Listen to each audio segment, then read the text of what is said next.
Hello friends, welcome to study tricks. इस lecture series में हम डिस्कस कर रहे हैं यूपी लेखपाल के लिए ग्राम समाज एवं विकास के 1500 प्लस इंपोर्टेंट क्वेश्चन की सीरीज को। तो आज हम डिस्कस करेंगे इसका सेट नंबर 31, जिसमें हम अरिहंत पब्लिकेशन की बुक को डिस्कस करेंगे। फ्रेंड्स, इस लेक्चर सीरीज के अलावा मैंने एक नई लेक्चर सीरीज यूपी लेखपाल के लिए स्टार्ट की है, जिसमें हम केंद्र और राज्य की जितनी भी ग्रामीण की योजनाएं हैं सबको हम डिस्कस करेंगे। फ्रेंड्स, आपको बहुत बेहतरीन कंटेंट मिलने वाला है उस लेक्चर सीरीज के जरिए। तो आप लोगों से रिक्वेस्ट है, अगर आप लोगों ने उसे नहीं देखा है तो पहले आप उसे एक बार देखें। आप इस बात की टेंशन ना लें कि ये सिलेबस में है या नहीं है।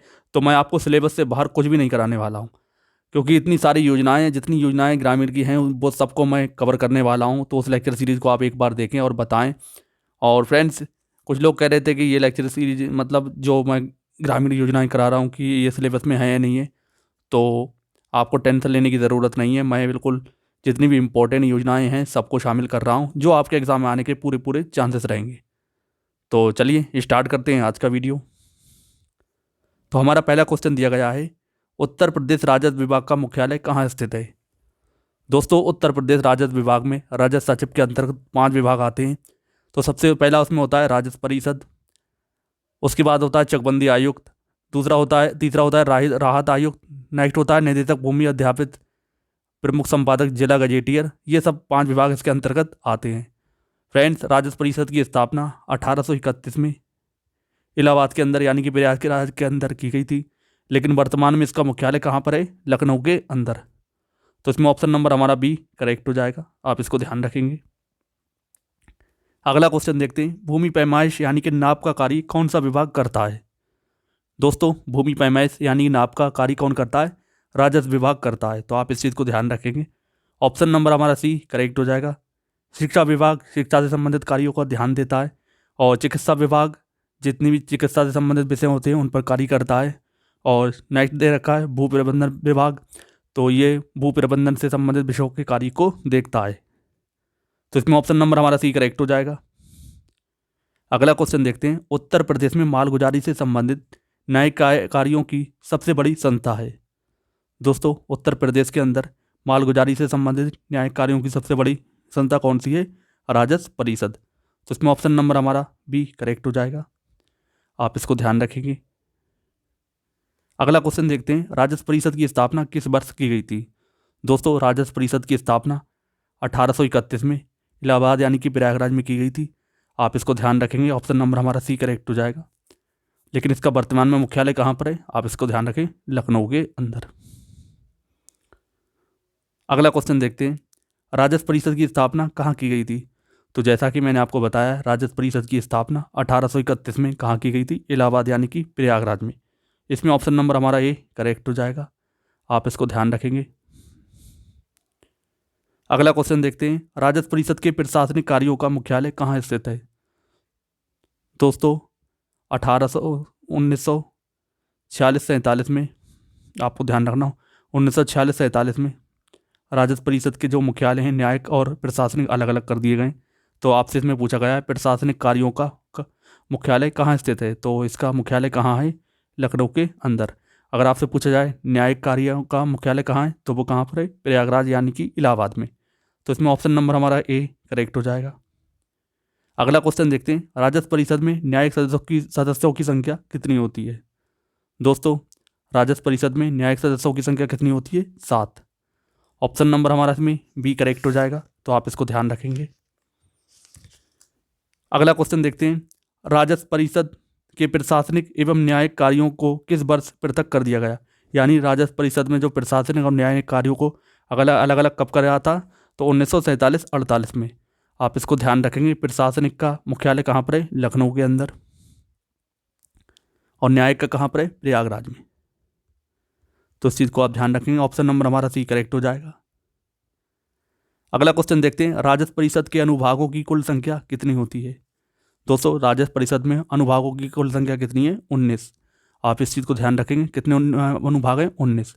अगर आपसे पूछा जाए जो ये प्रशासनिक की कितनी है? 19। और जो राजस्व न्याय के अनुभागों की संख्या कितनी है? 3। और ये भी आप ध्यान रखेंगे, ऑप्शन सी करेक्ट हो जाएगा इसमें।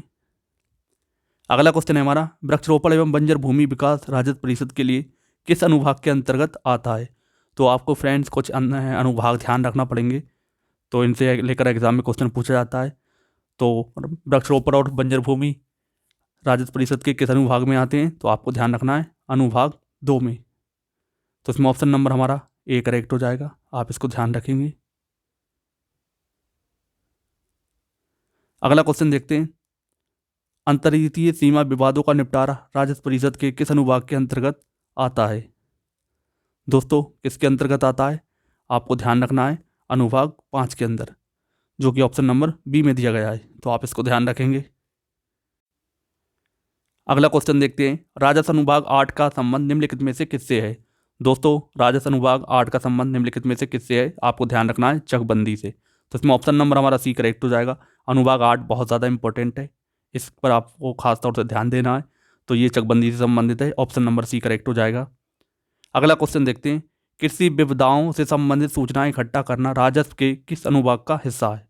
दोस्तों ये किस अनुभाग का हिस्सा है, आपको ध्यान रखना है अनुभाग 11 का। ऑप्शन नंबर हमारा इसमें बी करेक्ट हो जाएगा, आप ध्यान रखेंगे। अगला क्वेश्चन देखते हैं, राजस्व अधिकारी के तौर पर किसे शामिल किया जाता है। दोस्तों राजस्व अधिकारी के तौर पर किसे शामिल किया जाता है, सहायक कलेक्टर को भी किया जाता है, लेखपाल को भी, निरीक्षक कानूनगो को, और ये सभी क्या होते हैं राजस्व अधिकारी। तो इसमें ऑप्शन नंबर हमारा डी करेक्ट हो जाएगा, आप इसको ध्यान रखेंगे। दोस्तों अगला क्वेश्चन देखते हैं, भूमि हक सीमांकन एवं बंटवारे से संबंधित मामला किसके समक्ष प्रस्तुत किया जाता है। दोस्तों भूमि हक सीमांकन एवं बंटवारे भूमि से संबंधित मामले किसके समक्ष रखे जाते हैं, एसडीएम के समक्ष। तो इसमें ऑप्शन नंबर हमारा सी करेक्ट हो जाएगा। आपको एक चीज़ और ध्यान रखना है, भूमि के अभिलेखों का रखरखाव का उत्तरदायित्व किसके हाथ में होता है, डीएम के हाथ में। तो इस चीज़ को आप ध्यान रखेंगे, यानी कि डिस्ट्रिक्ट मजिस्ट्रेट के हाथ में। तो इसमें तो ऑप्शन नंबर हमारा सी करेक्ट हो जाएगा। अगला क्वेश्चन देखते हैं, भू अभिलेखों के रखरखाव का उत्तरदायित्व, इसमें पूछा गया उत्तरदायित्व किस अधिकारी के पर होता है। तो किस अधिकारी के द्वारा होता है ये, डीएम के द्वारा। ऑप्शन नंबर हमारा इसमें ए करेक्ट हो जाएगा, आप इसको ध्यान रखेंगे। अगला क्वेश्चन देखते हैं, राजा टोडरमल भू अभिलेख प्रशिक्षण एवं सर्वेक्षण संस्थान किस जिले में स्थित है। दोस्तों राजा टोडरमल भूलेख प्रशिक्षण एवं सर्वेक्षण संस्थान उत्तर प्रदेश के किस जिले में है, हरदोई में। ऑप्शन नंबर हमारा इसमें डी करेक्ट हो जाएगा। तो कर्मचारियों को भूलेख प्रतिलिपि तैयार करने हेतु विशेष रूप से इसमें ट्रेनिंग दी जाती है, और इस उद्देश्य का इसीलिए इस चीज़ का निर्माण किया गया है ताकि सबको इससे प्रशिक्षण दे सकें। ऑप्शन डी इसमें करेक्ट हो जाएगा। अगला क्वेश्चन देखते हैं, निम्न में से कौन से वादों का निपटारा राज्य के राजस्व न्यायालयों में किया जाता है। तो इसके द्वारा कौन सा निपटारा किया जाता है, मेड़बंदी का, भूमि की नीलामी का, भूमि पर मालिकाना हक का। तो ये सब किसके अंतर्गत किया जाता है, राजस्व न्यायालयों के अंतर्गत। तो इसमें ऑप्शन नंबर हमारा डी करेक्ट हो जाएगा, आप इसको ध्यान रखेंगे। दोस्तों वर्तमान में राजस्व न्यायालयों की संख्या कितनी है, आपको ध्यान रखना है 2651। तो इस चीज़ को आप ध्यान रखेंगे, ऑप्शन डी करेक्ट हो जाएगा। अगला क्वेश्चन देखते हैं, तहसील स्तर पर राजस्व अधिकारी कौन होता है। दोस्तों तहसील स्तर पर राजस्व अधिकारी कौन होता है, तो आपको ध्यान रखना है तहसीलदार। ऑप्शन नंबर हमारा सी करेक्ट हो जाएगा, तो आप इसको ध्यान रखेंगे। अगला क्वेश्चन देखते हैं, वर्तमान समय में उत्तर प्रदेश राज्य में कितने राजस्व न्यायालय हैं। दोस्तों वर्तमान समय में उत्तर प्रदेश में कितने राजस्व न्यायालय हैं, 2651। लेकिन आपको पुरानी बुक में कितना मिलेगा, 2333। तो ये ओल्ड डाटा है, आपको इसे ध्यान नहीं रखना, अब इस पर ध्यान देना है, 2651। ऑप्शन नंबर हमारा इसमें ए करेक्ट हो जाएगा। अगला क्वेश्चन देखते हैं, राजस्व न्यायालयों में सबसे निचली अदालत किसकी होती है। दोस्तों राजस्व न्यायालय में सबसे निचली अदालत किसकी होती है, नायब तहसीलदार की। तो इसमें ऑप्शन नंबर हमारा डी करेक्ट हो जाएगा, नायब तहसीलदार। अगला क्वेश्चन देखते हैं, गांव की संपूर्ण भूमि का विवरण कौन रखता है। दोस्तों गांव की संपूर्ण जमीन का विवरण कौन रखता है, लेखपाल। ऑप्शन नंबर हमारा इसमें ए करेक्ट हो जाएगा, तो आप इसको ध्यान रखेंगे। लेखपाल गांव स्तर का एक कर्मचारी होता है जिसके अधिकार क्षेत्र में एक या एक से अधिक गांव आते हैं, तो आप इसको ध्यान रखेंगे। और ये इस बात की भी जानकारी रखता है कि किस किसान के पास कितनी भूमि है, भूमि का स्वरूप क्या है, भूमि पर लगान कितना निर्धारित किया है, भूमि पर फसल किस तरह की है, ये सब जानकारी कौन रखता है, लेखपाल। तो आप लेखपाल बनने जा रहे हैं तो आपको इन चीज़ों का ध्यान देना है।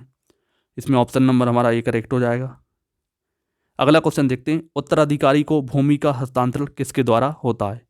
मतलब अगर किसी की मान लो कोई मर गया और उसकी जो वसीयत है किसी दूसरे के मतलब उसकी औलाद के नाम आती है, तो ये सब कौन करता है, लेखपाल। तो इसमें ऑप्शन नंबर हमारा ए करेक्ट हो जाएगा, लेखपाल।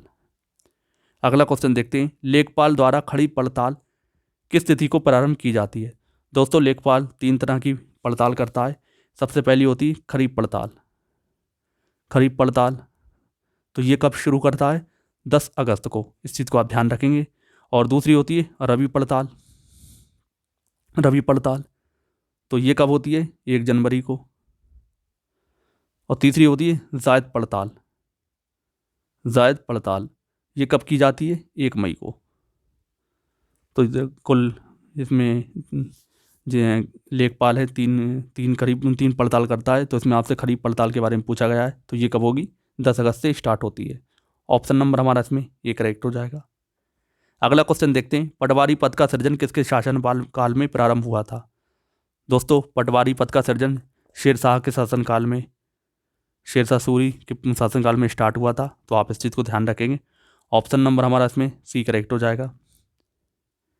अगला क्वेश्चन देखते हैं, उत्तर प्रदेश के किस मुख्यमंत्री ने पटवारी शब्द के स्थान पर लेखपाल पद को सृजन किया। दोस्तों पूर्व प्रधानमंत्री चौधरी चरण सिंह ने उत्तर प्रदेश राज्य के मुख्यमंत्री पद पर रहते हुए पटवारी शब्द के स्थान पर लेखपाल शब्द का प्रयुक्त करने का निर्देश दिया था। तो आप इसको ध्यान रखेंगे, चौधरी चरण सिंह। ऑप्शन नंबर हमारा सी करेक्ट हो जाएगा। अगला क्वेश्चन देखते हैं, भूकृषि का रिकॉर्ड कौन सा है।